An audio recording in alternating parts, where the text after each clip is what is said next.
Hello, everybody. Welcome to Artist Corner. Today, I'm joined by Grahm Nesbitt. You've probably seen his work in multiple places. He's composed for games like Garden Story, Floppy Knights, Goodbye Doggy, and yeah, he's a really hardworking musician, composer, and yeah, thanks for joining me today. Yeah, thanks for having me. Is there anything else you'd like to add, by the way? No, that was a pretty good introduction. Thanks. Thank you. So yeah, I'll get right into the questions. What was your process like making The Secret of Moonlight Shore? Oh yeah. So I made that album around the time that I first discovered sound fonts, specifically like Super Nintendo sound fonts and stuff. And I guess for those who don't know what those are, they're like basically like files that you can plug into like a sampler, and it loads various instruments that are ripped from different things. People use sound fonts for all kinds of things, but the ones I was using specifically were like for like the Super Nintendo and stuff like that. So I was messing around with a lot of the sounds from those like early 90s consoles and stuff. And I was really interested in making like kind of my own uh video game soundtrack sounding album, because at that point I hadn't really done any like official soundtracks. I was Mm. mostly working on game jams and smaller projects and stuff. I think I did one kind of official soundtrack, but it was really small. It was only like 5 tracks or something like that. And so I was like, okay, let me imagine kind of like what it would sound like if I made a soundtrack with these retro game sounds.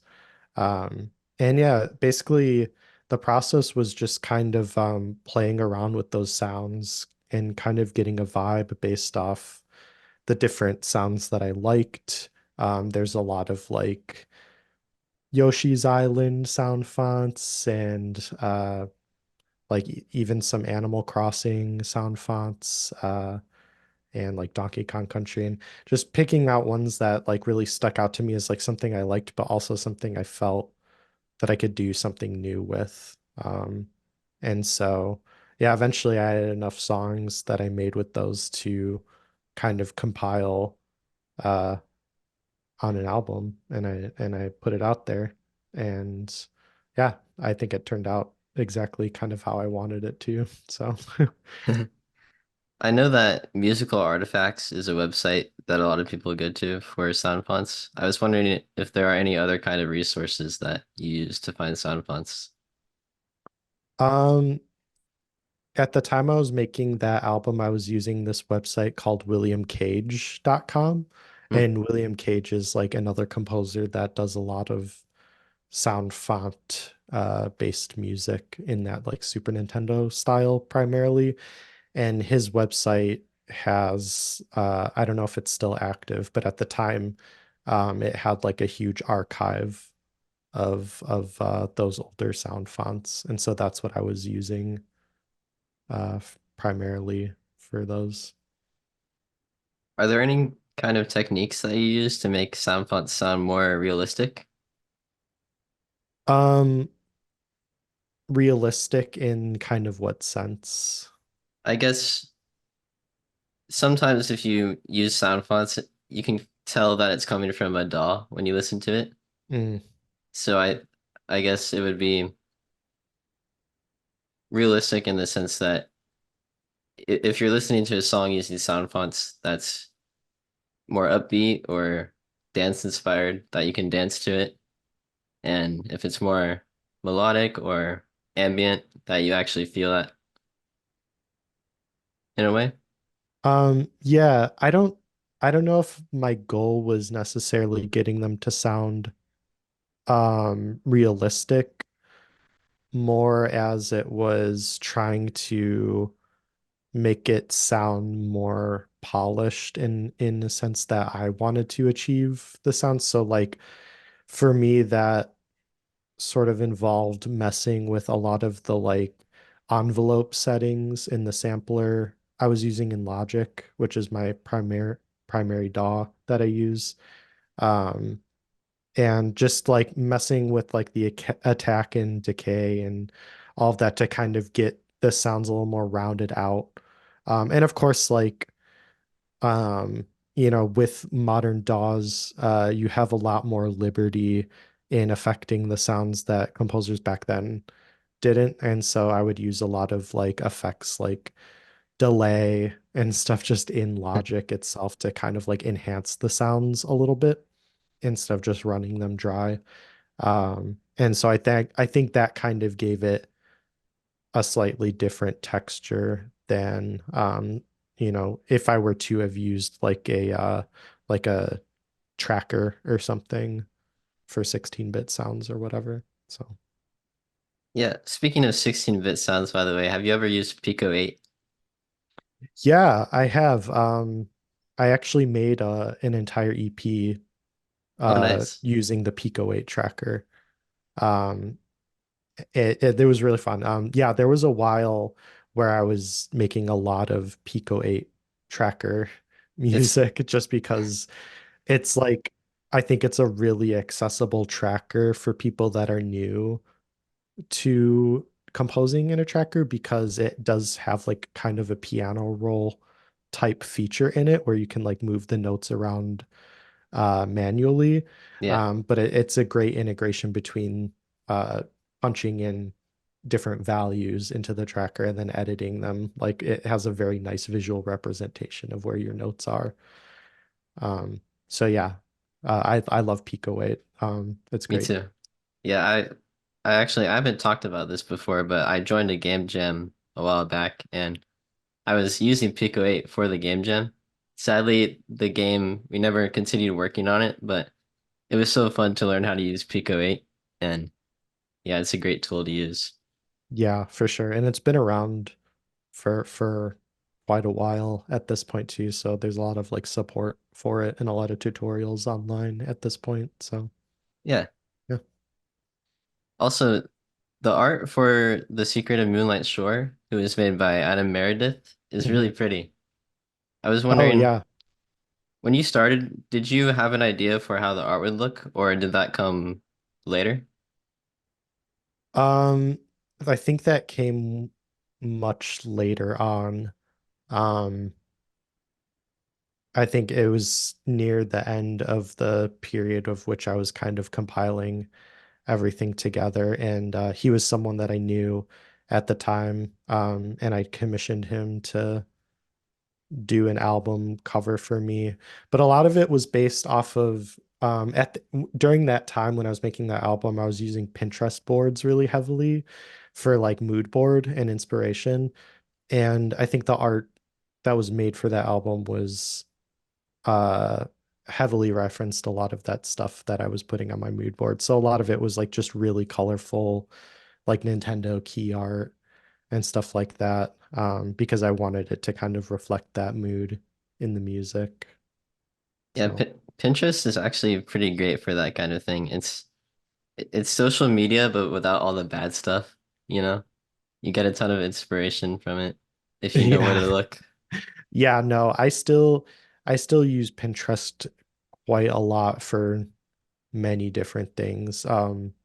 It's great just for collecting ideas for inspiration on pretty much anything. And it took me a while to kind of like jump on the Pinterest bandwagon because even back in 2017 when the Secret of Moonlight Shore came out, like even that was still pretty late to the Pinterest game.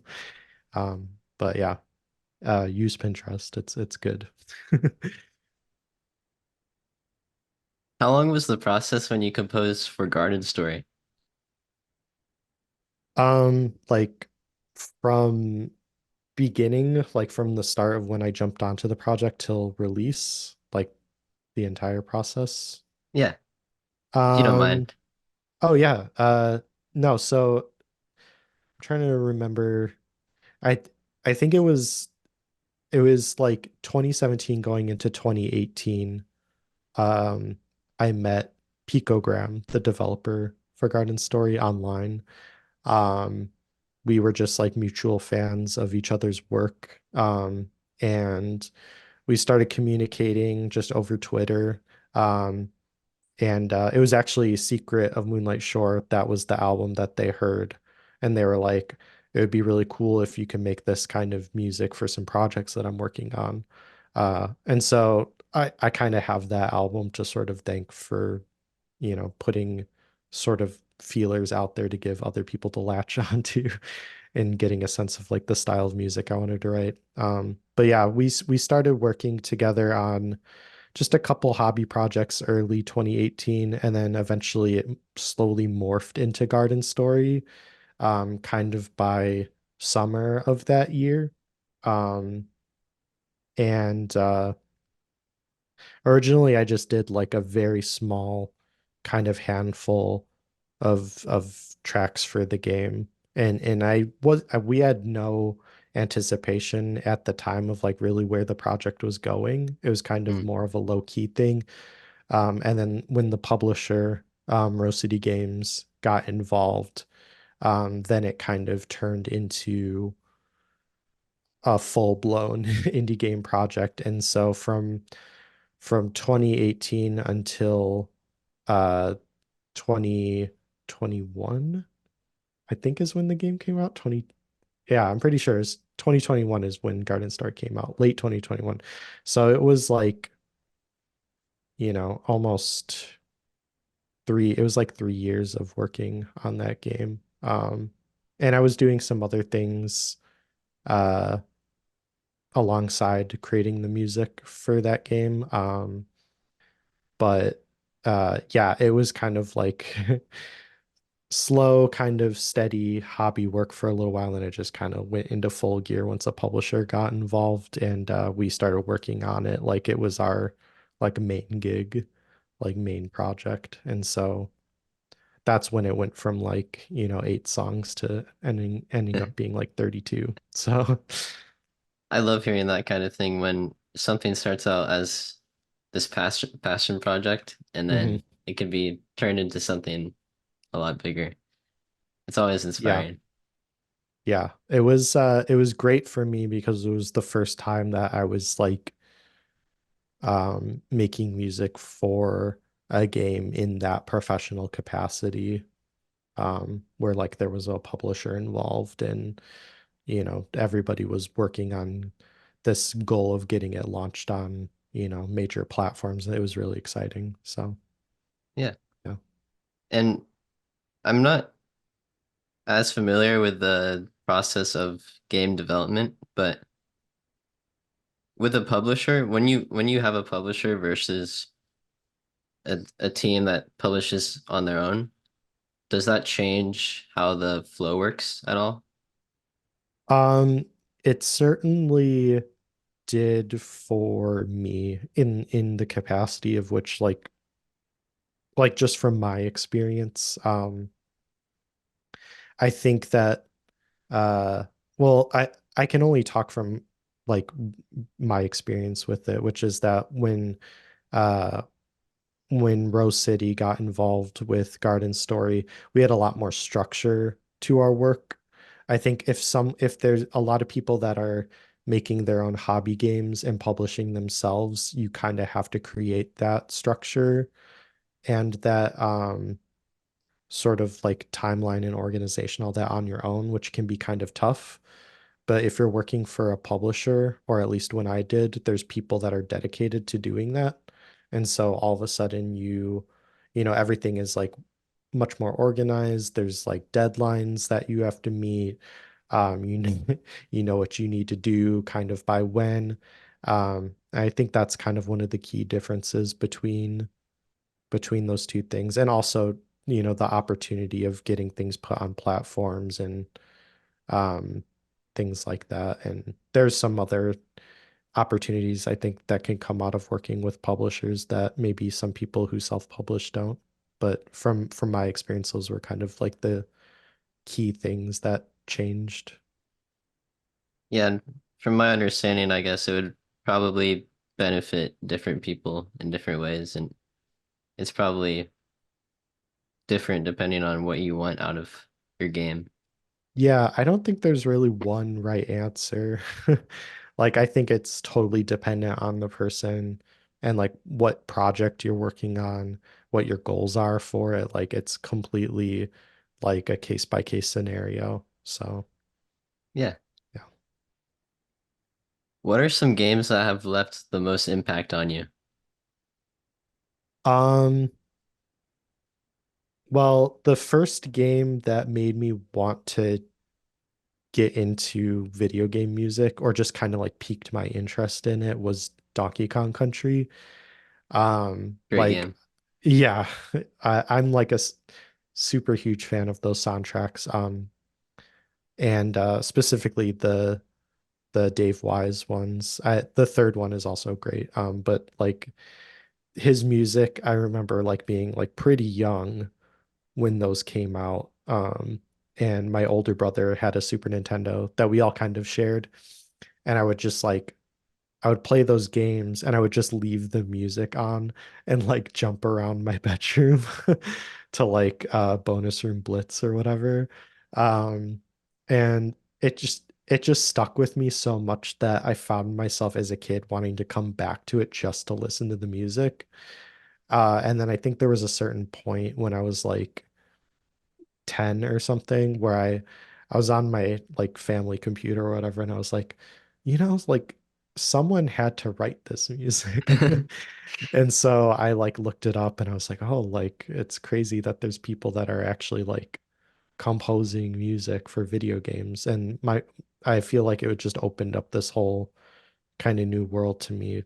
So that was kind of like the first thing, like the first foray for me into video game music. And then Fez was another Hmm. big one when I was much older.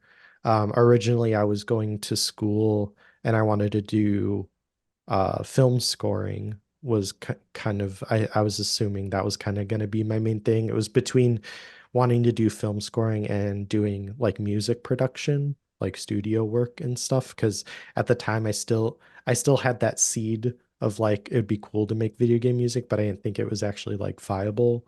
And then there was like this really early-ish wave of indie games coming out, and Fez was one of them. Yeah. Um, and this was back in 2012, and I was still in college then, studying music production and stuff.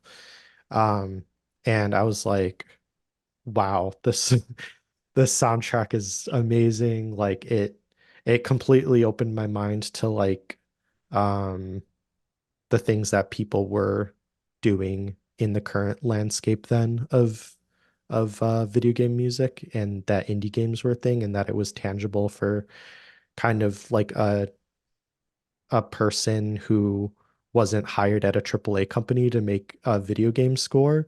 And yeah, I was just a big fan of Disaster Piece's work on that soundtrack, and it kind of inspired me to dig deeper into um, what I could do to get myself involved with the indie game scene more. So those two games in terms of the music probably have had the biggest impact on like my career and me wanting to do music for games. Yeah. I was also actually going through your Spotify playlist and I saw that you also really like Final Fantasy. Is Yeah. and Yeah, absolutely. I think it's really cool to see when someone has interests that can it's a wide range of interests that it's it's really interesting because when you have a wide range of interests, I feel like that comes across in your work a lot of the Mhm. time, and Sure. it creates a lot of interesting and new pieces of art that wouldn't have if you were interested in other things, you know? Yeah. I mean, I listen to a lot of non video game music on a daily basis. Um, and I I also like other types of art too. Like I'm very much into like visual art as well, and other things. And I think having that kind of diversity in the things you're interested in and consuming, like you said, it definitely helps you kind of become a more well-rounded artist and can help you contribute maybe unique things to the medium that you're working in rather than just being in like a echo chamber of listening to the one thing you're trying to make. So, yeah. Yeah. Speaking of non-video game music, are there any artists outside of that specifically that have been a good role model to you? Like my favorite like non-video game musicians. Yeah, or Um, bands. yeah. I mean, I grew up listening to the Beatles a lot. Same. Like they were like in my house a lot. And I think for me that was there's an interesting like crossover a little bit in a lot of the cool production things that the Beatles did in their music that bleeds over into when you're thinking about orchestrating things in a soundtrack kind of way. And I think a lot of that stuff, like the orchestration in like Penny Lane, for example, like really piqued my interest as a kid. And like hearing like the horns and like the flute and all of that stuff. And I think that was definitely like an early example of me being like, oh, what is this? Like, this is really cool. Like, this band is using like traditional instruments and band instruments and things. And so, yeah, I still listen to them a lot to this day. Um, and then there's a lot of like other bands out there that are kind of more modern that I definitely listen to a lot of like indie stuff. The I I, Sundays? yeah, I love the Sundays. Yeah, uh I I discovered them when I was in a Goodwill in Seattle and they were playing Here's Where the Story Ends on the loudspeaker and I Shazammed it on my phone. Because I was like, man, this song is really good. I don't think I've ever heard it before. But yeah, stuff like that for sure. They're a little bit older, like 90s stuff. Hmm. But yeah, I try to keep like just a pretty eclectic range of like artists that I listen to. Also, it's funny you mentioned Penny Lane because I think for me personally, that's probably my favorite Beatles song. Oh, cool. And It's great. a really interesting fact for any Earthbound fans, I think Earthbound actually samples Penny Lane in the soundtrack. That's interesting. I've heard like a lot of things over the years about how much crazy sampling Yeah, is yeah. in the soundtrack for that game, and I've played maybe like a third of Earthbound. I've never beaten it. But that's really interesting. I don't know if I've ever heard that specific example before. Yeah, there's this video on YouTube that you can look at later if you want. It basically goes over a ton of songs in the game and shows the original sample and then it pitches it down a little bit and then it Mm, shows you the kind of the before and after. It's so cool. that is cool. Yeah, I'll have to check that out. Speaking of sampling, when you make soundtracks, do you ever use any hardware? Um, Not really. I mean, hardware in the sense of like I use a lot of like instruments that I play. Like on Floppy Nights, there's a good handful of tracks where I'm playing guitar and bass on it. Um, but in terms of like using hardware synths and that stuff, not really. I've dabbled with a couple of like small things. Like I have this like pocket operator. Oh, I actually have one. Wait, Oh, cool. that's awesome. Yeah, yeah, it's a fun little thing to like play around with. And I think I sampled some sounds from that I might have ended up using for some sound effects on Floppy Nights. But I don't have like a, huge collection of hardware synths or anything like that. Like I just have a very simple setup of MIDI keyboard and guitar and bass and stuff. So, um, yeah, I find that you can get a lot of mileage with just software stuff. Yeah, from my understanding, it's better to work minimalistic anyways, because if you have a lot of different types of equipment and your workspace gets a little Mm, overloaded with stuff, it can make things complicated when you're making music. I think so. I I think like it really depends on the environment that you're working in. I think if you have like this, if you have like a really nice studio where you can organize a bunch of hardware synths and like know what all they all do and have an idea of when you want to use them, it would be cool to have those tools at my disposal. But I just I like ergonomically, like in like the space I have and all of that, I just don't really have the need for a bunch of hardware stuff right now. In the future, I'd love to get more into that stuff though. Like even if I were to just use like physical compressors and like get some more preamps or even some like I've seen some people that use like the old it's like not it's kind of like sound font stuff. I can't sound canvas, like Oh, the Roland sound canvas. yeah. Like people are using those old consoles and stuff to make music. And I think having like a physical one of those would be pretty fun to mess around with. But Yeah. it's I kind don't of know like if wish list stuff. yeah, it's also financially they can get crazy expensive. Yeah, for sure. I don't know if you've ever looked at a picture of any Nintendo composers like Koji Kondo, and you can see his studio with all the old Hmm. hardware samplers, Yeah. and now I those think, samplers are probably oh my God. Yeah. insane. Yeah. I think it would be fun if if you ever had the means to afford that stuff and have the room for it and all of that. But yeah, they have so much of that stuff as software synths now. So it's like you can, I mean, that's like we were talking about the Wave Station and then the M1 earlier. Like you can, they have software synth versions of those now. Yeah, So, and they're way it is, cheaper. yeah, for sure. Is the mixing process for chiptune music different from other genres of video game music?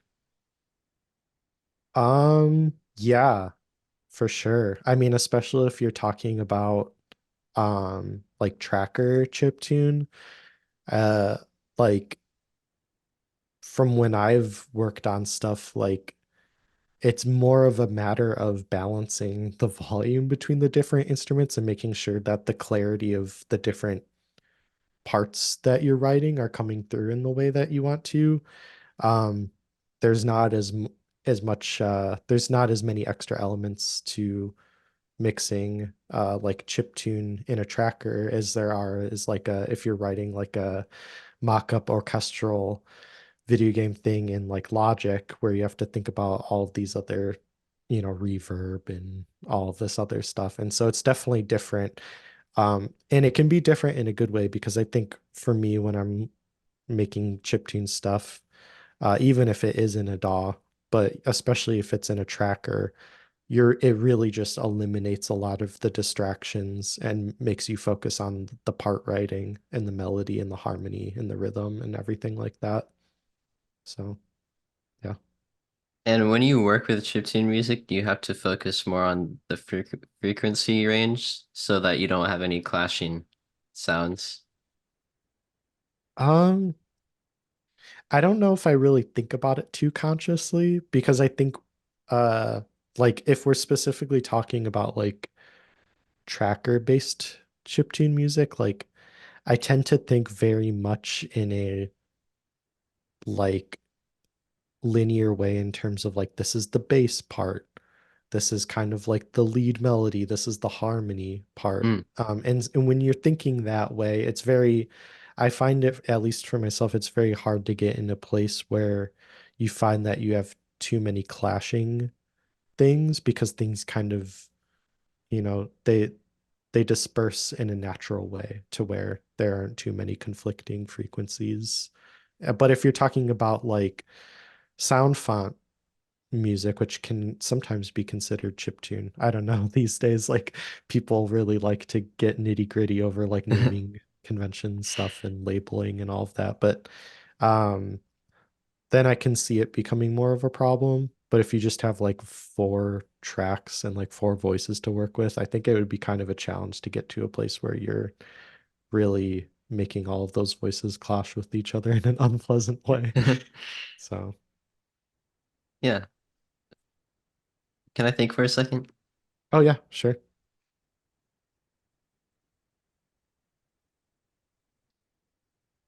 So when you work with sound fonts, then since you do have more to worry about, how do you make sure that you don't have any sounds that are too, let's say you have two similar sounds in a mix and you want to make sure that you can hear each one individually. How do you Hmm. make sure that that comes across in the song? Um, I'm trying to like place my mentality back. I haven't used sound fonts in quite a while. Um, but I think there are a lot of different things you can do to kind of spread them out or make them give them their own space. Um, I can maybe think of a specific example from like Garden Story. There's there's the track Pillow Leaf, which is the song that plays when you go inside of like your home in the game. And there's this flute part that was in the same kind of like octave range as a lot of like the chord stuff going on in the background of the track. And I found when I just played it kind of over it and didn't do anything to it, it like clashed too much with like Hmm. the other stuff going on. But I found that there was a neat trick I tried where each note of the flute I panned, hard panned to the different Oh, stereo sides of hard left, hard right. So yeah. it's like do do do do, and it's just left, right, left, right. And when I did that, it like kind of pulled. Sorry, I hit my thing. It kind of You're good. pulled the flute element a little bit outside of the arrangement to where it stuck out more and it had its own space where I had the other stuff like center panned. And so I think there's different things you can do like that to kind of just like neat mixing tricks that you can do with the convenience of like modern DAWs to kind of make things a little more distinct like that. Um, yeah. Yeah, it's interesting you say that about panning because when I listened to that song, I never noticed that it was panned like that. And Yeah. It was just it was a fun idea that I think served as like just a fun thing, but also like fixed the problem I was having. So I'm pretty happy with how that turned out. So yeah, how do you, when you write your songs and you have a certain feeling in mind for them, how do you make sure that how you're feeling comes across in the song? Do you use music theory at all? Or mm, like if there's a certain like if I'm working on like a level or something that needs a certain tone. yeah, Um, yeah, I mean, I don't know as much about music theory as like um, music school people probably know. Because like I didn't have like a full extensive like music education. I had like a certificate program at like a community college, so I hmm, didn't really study music theory extensively. Um, and so but I have a pretty okay understanding of it. I'll definitely like pull out some different modes if I'm trying to achieve certain feelings. And that's like a really helpful for me, like doing different modes. Like if I want something to sound kind of like a little majestical or something, maybe try like Lydian or something. Something that is like happy but kind of has like a different color to it, like Mixolydian is great. I definitely have that stuff in my toolbox, like to kind of like pull from um, and experiment with when I'm trying to achieve like a certain sound. But I don't 100% rely on it all the time. a lot of the time I'll just like noodle around, like fart around on my MIDI keyboard and kind of improvise until I'm kind of getting, what I'm looking for. Um, but I think it's good to know some basic level of theory um to kind of lean on in times that you really need it. So, Yeah, I agree with that. I think it's good to have a balance with music theory and just noodling. I found yeah. that some of my favorite songs that I've made are actually just me improvising on the piano. And it's good to know if you think you can't really come up with anything at the moment, but you want to create something. It's kind of a good tool to know. Yeah. And improvising is like really, really key. Like I think the better you get at kind of like knowing your way around an instrument, the easier it becomes to just improvise a lot of different ideas and just like record all of them. And then you can kind of come back to it later and edit it down to the things that you like. So I spent a long time like trying to get my keyboard like piano chops up, just so I was able to like improv stuff on my MIDI keyboard, just to get some ideas laid down, because before that I mainly focused on guitar, and it's a lot harder to do that and translate and transcribe or whatever, all of that, transpose maybe is what I'm looking for, into like MIDI data. Like it's very hard to convert guitar ideas into MIDI data unless you have like one of those crazy like MIDI guitars that are out there that just like does it immediately. But yeah.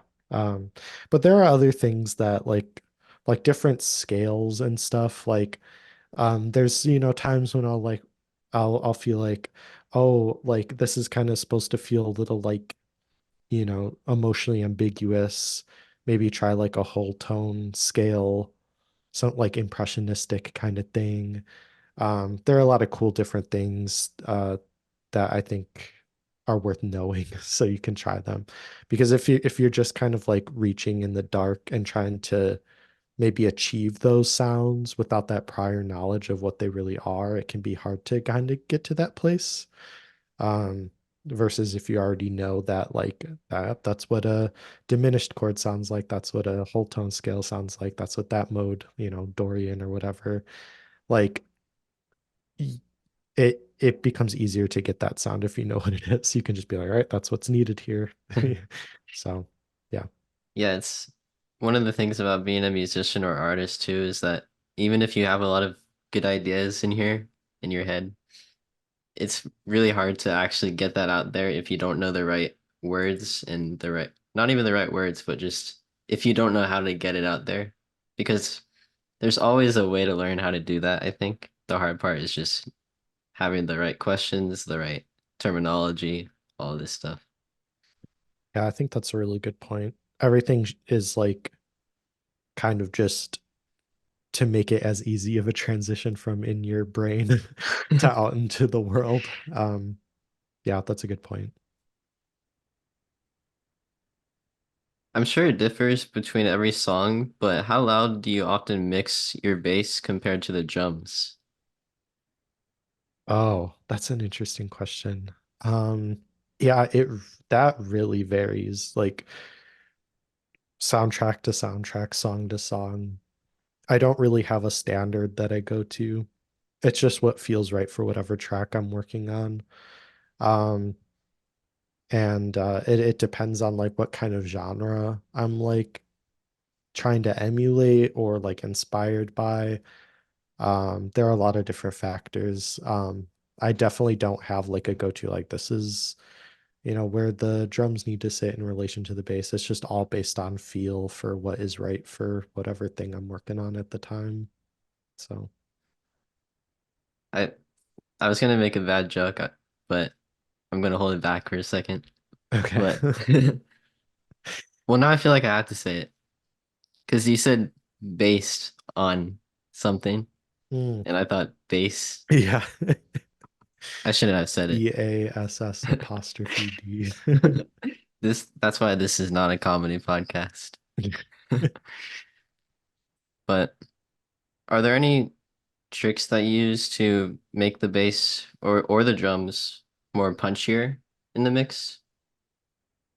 Um, I'm there are a couple things you can do. There's been some times when I've like worked with like sidechain compression, um, which to kind of illustrate that for people that don't know, it's basically a way of controlling the compression on certain instruments by routing a signal from a different instrument. And so most commonly it's used like you'll sidechain like a kick to an instrument, and when like Hmm. the kick drum hits, it like kind of like squashes everything else down so that kick drum like really punches through.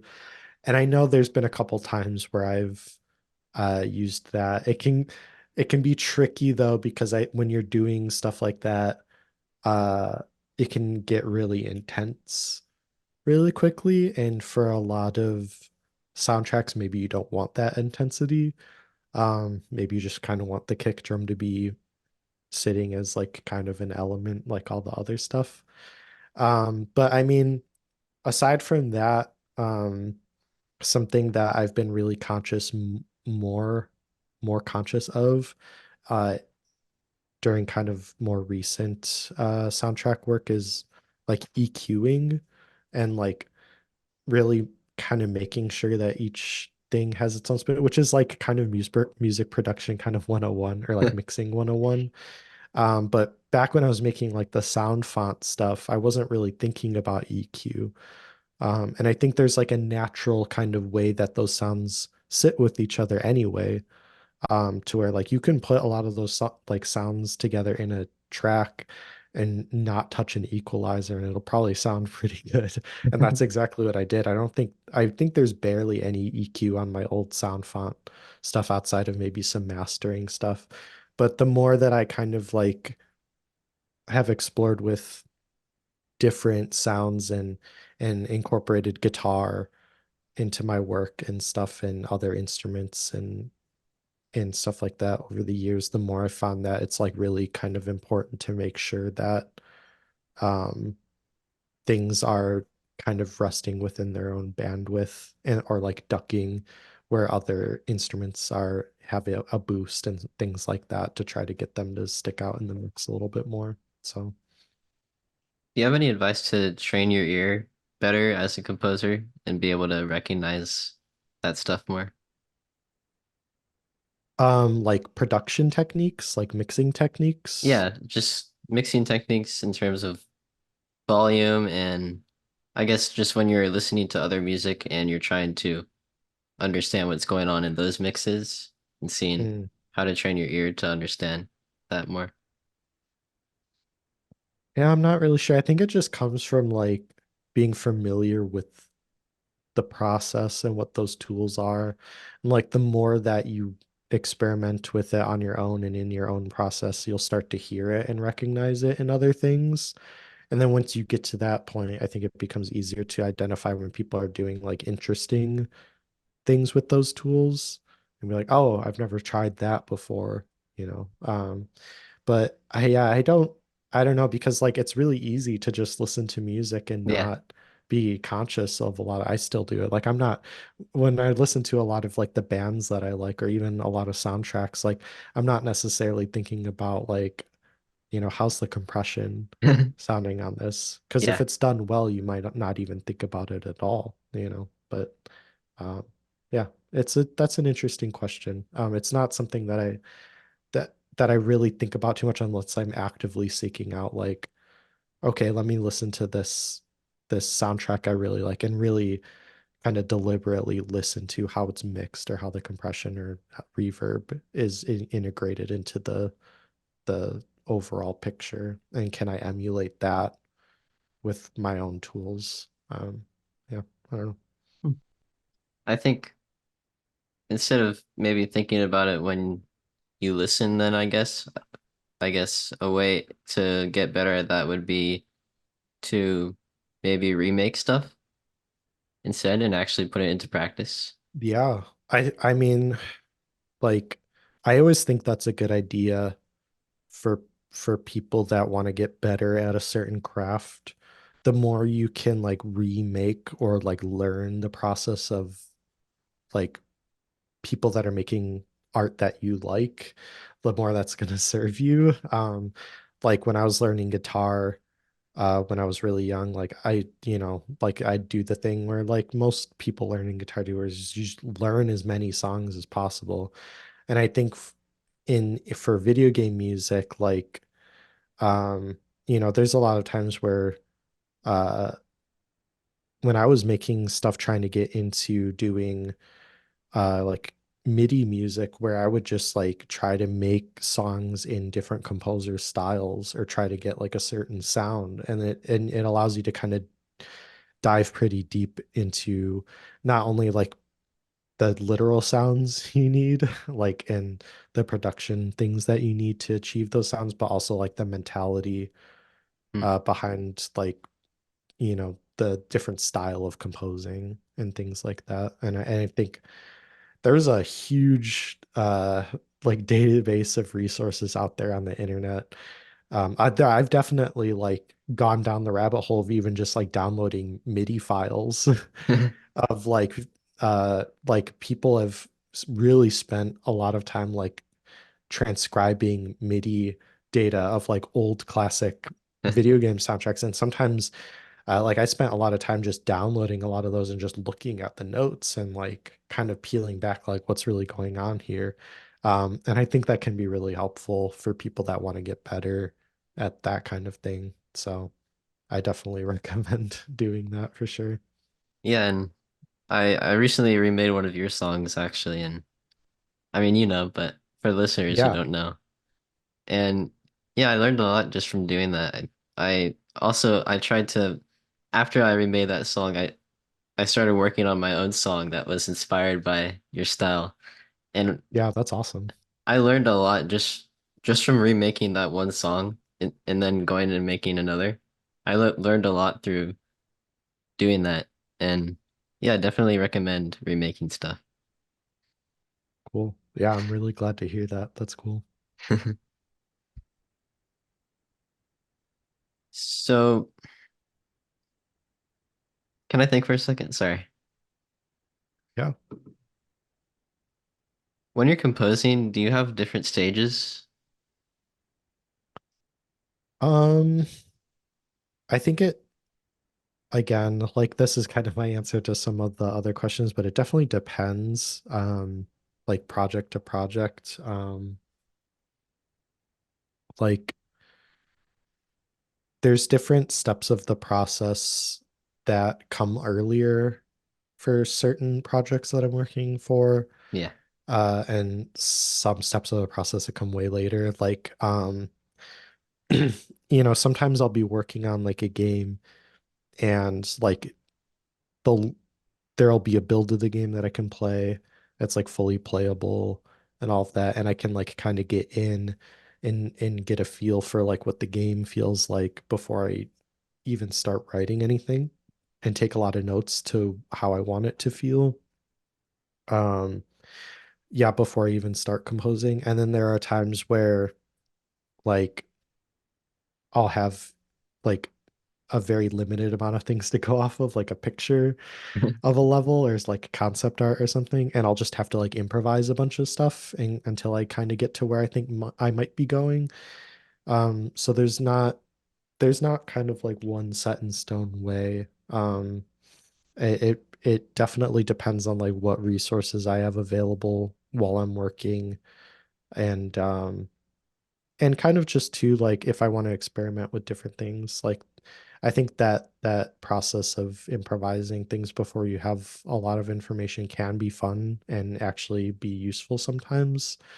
Um, because then maybe later on down the line in the development period or whatever, you can go back to something that you kind of just noodled around on and be like, wait, this thing actually works for this new level that we're working on or whatever. So it is always different. In terms of like when I actually start writing, um, I tend to think about harmony a lot. Hmm. Um, and I think a lot of the stuff that A lot of the melody comes from the choices that I make in the harmony.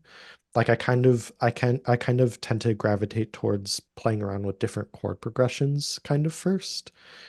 Um, and then based off like kind of what notes are making up the chords that I'm playing around with and kind of like maybe like what mode I'm in or whatever, I'll develop a melody based off of that.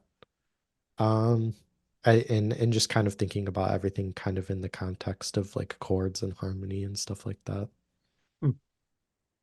Yeah, that's really interesting to me. I like hearing about other people's process when they make stuff because sometimes I feel like my own process is a little crazy, and it's Yeah. nice nice to hear other people's ways of doing things so I can learn from it.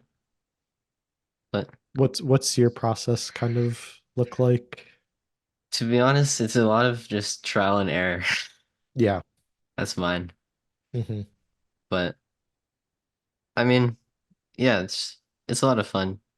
I think I need to work on my own process more and fine tune some things.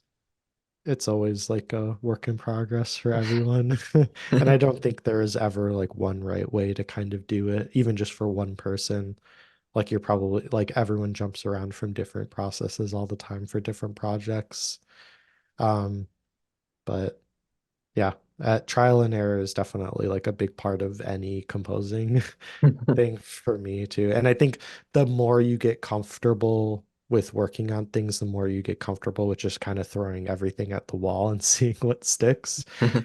Because I think like it can be really easy to get like psyched out um by like if you're working on a project that's really important to you, not allowing the space to experiment and be open and to throw everything at the wall. Like maybe it can get easier to be kind of like very methodical about everything and worry about being perfect about everything. But I find that the more you can just kind of like play around and seeing what works, I think that ultimately serves the end result in a better way. So Yeah, I agree. When you worked on Dancing Duelist, for listeners who don't know it's kind of this I haven't played it myself, but I saw a little bit of gameplay of it, and from my understanding it's kind of a card game, right? yeah, so it's a dancing card like deck building based like dance off combat type game. And so like you choose the different cards that you want in your deck and stuff. It was made by the same team that made Slay the Spire. So a lot of like there's a lot of like mechanical crossover in terms of like the thinking about deck building and things like that. So That's Mega Crit, right? yeah. Mhm. Yeah, my question was that was a game that took 3 weeks to make, and I was wondering if having that limited amount of time forced you to get yourself to actually go out and make things compared to if you had a much longer deadline, then maybe you might spend a little less time and a lot more downtime on it compared to that. Um yeah, I mean deadlines are definitely a good motivation for getting things done. And so like yeah, we it was for a game jam that spanned across 3 weeks or something like that. Yeah, 3 or 4. I joined in it about halfway through. So I think I only worked on it for like a week and a half or 2 weeks. Um, but yeah, like I've had a lot of experience working in game jams in the past. There's a lot of them that I've never even posted the music for online, just because like I mainly looked at them from like a learning experience kind of perspective. Mm. But getting used to that, like, making deadlines, m- creating content and delivering it uh in a short period of time is a good muscle to work out for people that want to work in the industry. Um, I do think what you're saying about like having more time to work on something, it can get into that place where maybe, you kind of become your own worst enemy in overthinking things maybe too much or spending too much time developing the ideas rather than finishing them. But for that project specifically, it was pretty easy for me to come up with the things that I needed to because the characters in the game and the background of the game, it had a very clear layout and like roadmap for what it needed, especially since the game is based off like different dancing characters and different genres of music. The roadmap was really clear, and so I was able to just kind of knock those out pretty quickly without thinking about it too much. Yeah, Or like but overthinking it rather. But by the way, I love when you do dance songs or soundtracks like that because they're always so funky and good. thanks. Yeah, I'm definitely like looking to explore different things at this current point because I Dancing Duelists was definitely like that 100%. And then there was a lot of like really high energy dancey stuff on Floppy Nights too. It was really fun to like kind of like show that creative side and like explore those kind of styles and flex that creative muscle a little bit.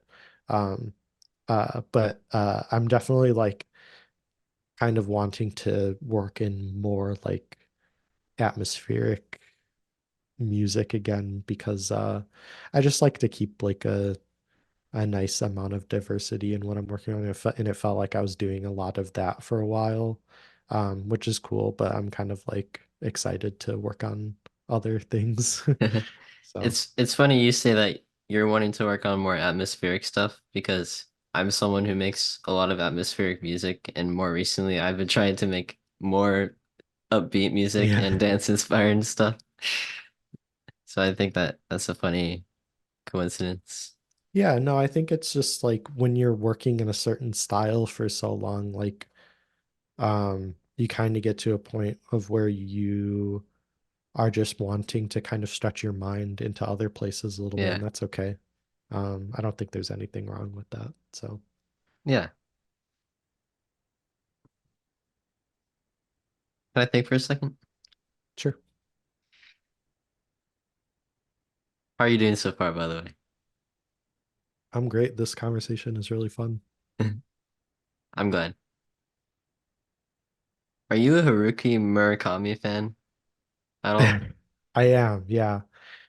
I actually just finished reading one of his memoirs. I don't know if he has multiple, but he wrote one called like What I Talk About When I Talk About Running.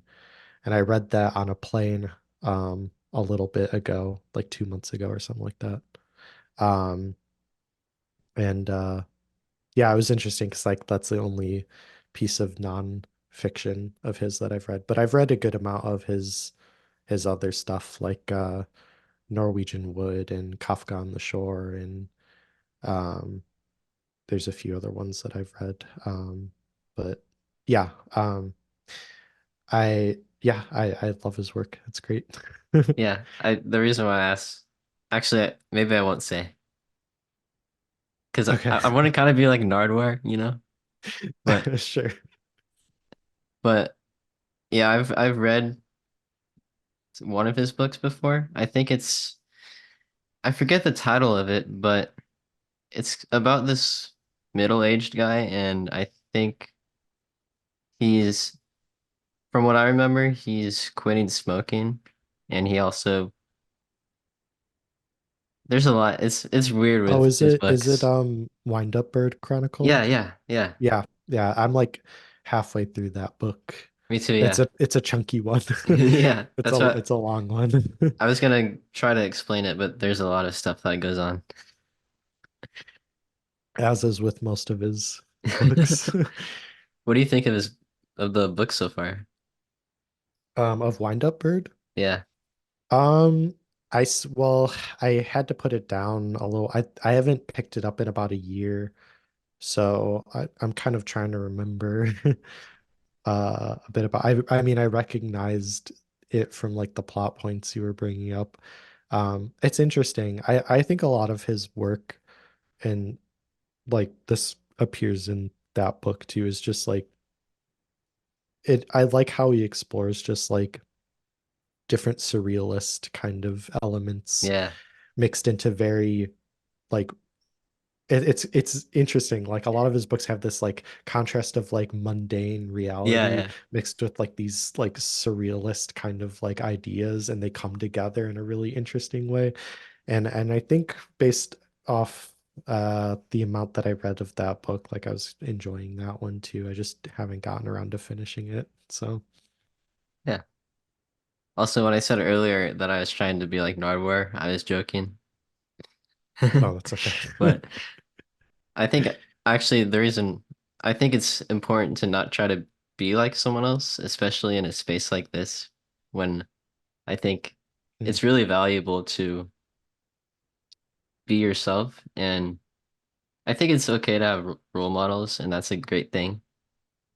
But for me personally, at least, when it comes to this, I think it's better to try to be more like yourself. for sure. Are you like a big fan of Nardwar's stuff?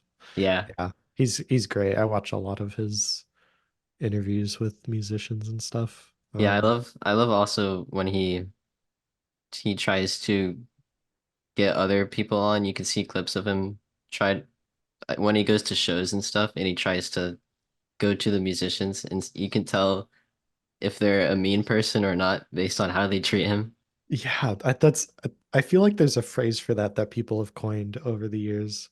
Like it's like the Nardwuar test or something like that, where like the way that you treat him is a reflection of your personality And your and and, morals. and your yeah.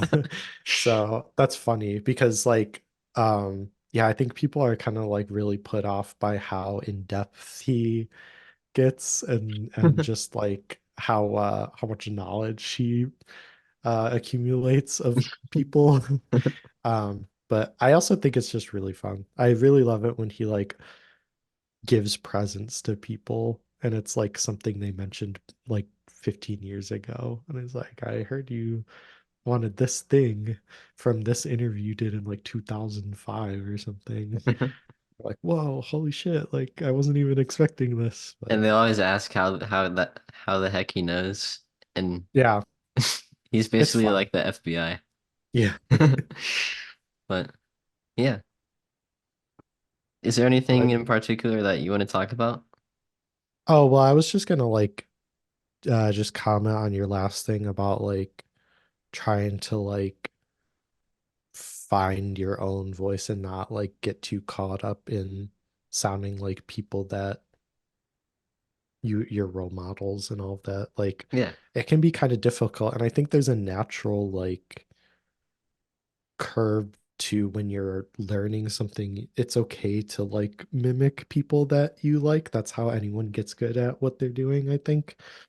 Um, and I think at the end of the day, like your own voice is your own perspective based off an accumulation of all the things you like. Um, and so I think it just gets easier the more you do something to be comfortable with your own voice and your own style. It just comes with doing the thing for a while, and then you start noticing like little things that you like and little habits. You're like, oh, I like doing that thing quite a lot. Maybe that's part of my whole shtick or whatever. So, Yeah, I mean, it's like that with music and even philosophy. I found that a lot of the times when I'm learning from someone that I, and again, I try not to look up to people just because I think we're all human and I think no one's perfect, but there are people that I do like and want to be more like to some degree. mhm. So when I'm learning from those types of people, I think throughout my day to day, I might say things that sound like them. And then Mm, after a while, I learn how to develop my own way of saying that because I do agree with what they're saying, but I'm trying to figure out how to express that myself. yeah. like putting your own kind of like perspective and everything into it. Yeah. I think Yeah. what you're talking about is like the difference between like idolizing people and admiring them. Hmm. Like maybe there's like definitely an unhealthy way to idolize people Yeah. and think that they're like, they have this like unachievable kind of like aura or status or whatever versus like admiring the work that someone's done is like totally cool. And like you can admire people and want to be more like them or kind of absorb their work ethic Yeah. or anything like that. And I think that's totally all like healthy and valid and cool. So Cool.